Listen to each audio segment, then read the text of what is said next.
மாசி அமாவாசைக்கு என்னை குளிப்பாட்டி உயிரோடு அடக்கம் பண்ணுங்க அப்படின்னு சொல்லி ஆற்றை அடக்கம் பண்ணிவிட்டு ஆற்றை இப்படி திருப்பி விட்டது. பாராச நண்பர்களுக்கு வணக்கம்.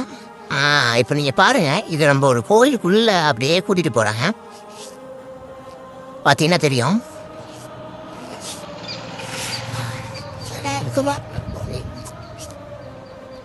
நேராக போனா பார்த்தீங்களா, இது ஒரு கோவில் மாதிரி இருக்கா? நல்லா பார்த்தீங்கன்னா தெரியும். கிட்ட போய் கூட காமிக்கிறேன், சாமி இருக்காரா? ஆனால் இது கோயில் கிடையாது, இது ஒரு ஜீவ சமாதி.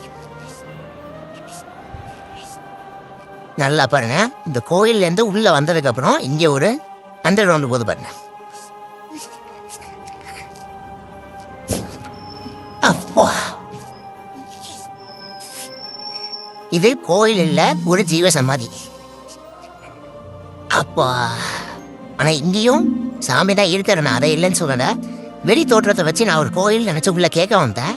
கேட்க வந்ததுக்கு அப்புறம் தான் தெரியுது இது கோயில், இதுக்குண்டான ஜீவ சமாதி அப்படின்னு சொன்னாங்க. இது யாரோட ஜீவ சமாதி, என்ன இதுன்று கேட்டு தெரிஞ்சுக்கலாம் வாங்க.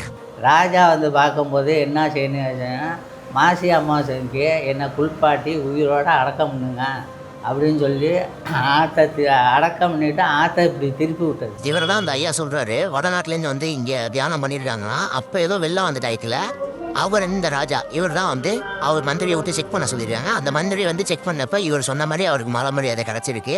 ராஜா வந்து உங்களுக்கு என்ன வேணும்னு கேட்டப்போ எனக்கு இங்கே ஜீவ சமாதியாக என்ன அமைச்சிருங்கன்னு வந்து இந்த ராஜாட்டே சொல்லியிருக்காங்க. இவர் தான் அந்த அவர் சொல்லபடி இங்கே சொல்கிறாங்க 350 வருஷத்துக்கு முன்னாடி. அப்போ இங்கே இந்த ரோட்டில் தான் ஆறு ஓடிட்டு இருந்துச்சான்.